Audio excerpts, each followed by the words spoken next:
Bonsoir, chers amis, mesdames et messieurs. Vraiment, je suis ravie de voir que la salle s'est bien remplie. C'est pour moi une grande joie d'être de retour chez vous à Lille pour cette remise du prix de l'exil, des racines et des mots. Et c'est un moment de retrouvailles pour moi, oui, car s'y mêle une émotion toute personnelle.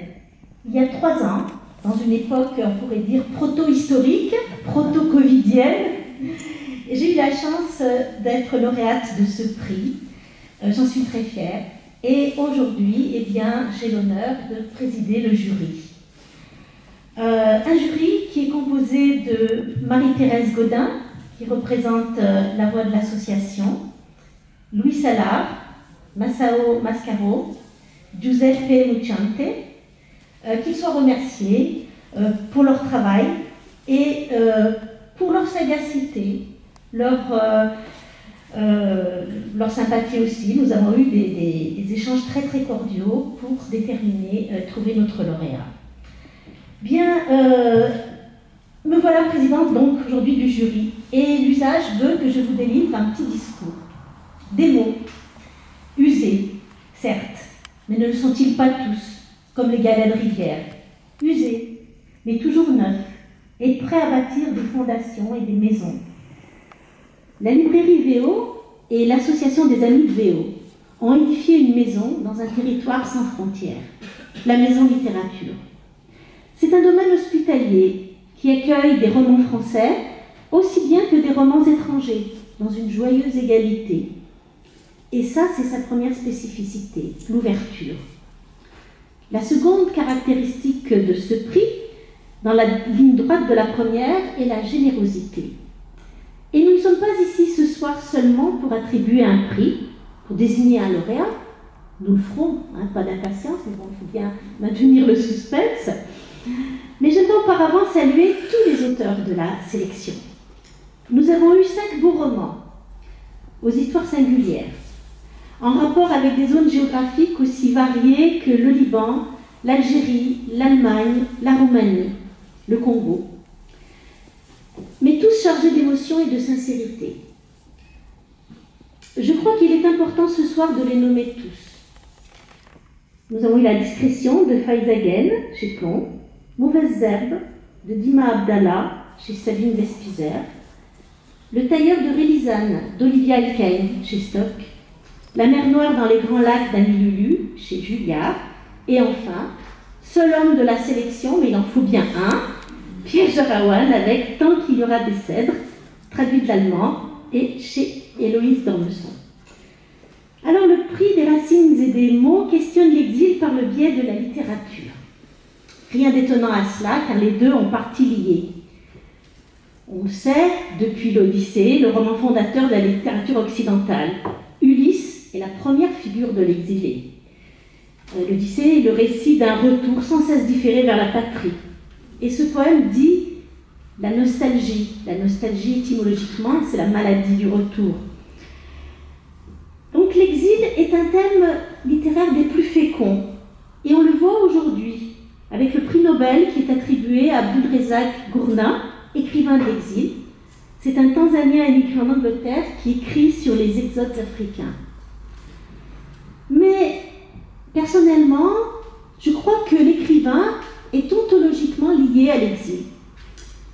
L'écrivain se met en marge du monde réel. Il doit s'y soustraire pour écrire. Il est l'éternel étranger. Et je pense au poème en prose de Baudelaire intitulé L'étranger, dans lequel le poète se sent exilé dans son propre pays, ce poète qui n'aime que les nuages qui passent dans le ciel, les merveilleux nuages. Quand on lui demande qui aimes-tu, ton père, ton frère, et il dit je n'aime rien, je n'aime que les merveilleux nuages qui passent dans le ciel. L'écrivain, le poète, le créateur, d'une certaine manière, est l'éternel exilé. Bon. Mais nous voulons parler aujourd'hui de l'exil réel, de l'arrachement au lieu d'origine. Celui qu'ont connu des millions de personnes depuis des millénaires et qui semble s'accélérer aujourd'hui, mais il a toujours existé cet exil. Et l'exil est fait de souffrance et de rêve, de courage aussi. Il en faut à ces hommes et ces femmes qu'on appelle migrants, comme s'ils n'avaient pas vocation à se sédentariser. Ni immigrants, ni émigrés, juste migrants. Et ça je trouve que cette appellation est choquante. Il en faut du courage, du désespoir aussi pour traverser la Manche dans des canaux gonflables. Désespoir et espoir, les deux mêlés. Ces pauvres héros dont personne ne veut, dont personne ne se soucie, et qui meurent au large, sans faire de vagues, aussitôt oubliés, comme nous avons oublié les valeurs d'hospitalité, d'accueil. L'exil est une histoire de départ, d'arrachement, de pérégrination, mais surtout d'arrivée, pour ceux qui ont eu la chance d'arriver vivants. Il faut se battre encore pour survivre, se faire une place dans cette nouvelle société à laquelle ils vont à leur tour contribuer. Et je reviens à notre nouveau Nobel, Abdelrazak Gournat, qui appelle à les considérer comme une richesse et non un fardeau, en disant simplement, je cite, « Ils ne viennent pas les mains vides ». Cependant, l'exil est amertume. Il existe une tristesse de l'exilé. Il est divisé, pris dans une contradiction permanente entre passé et avenir. Le rêve de réussir dans un nouveau pays et le regret de la patrie perdue. Les tourments de la nostalgie, le manque. Le pays perdu devient fantasmé, figé dans un temps mythique. Il y a aussi tous ceux qu'on a laissés derrière soi, famille, amis.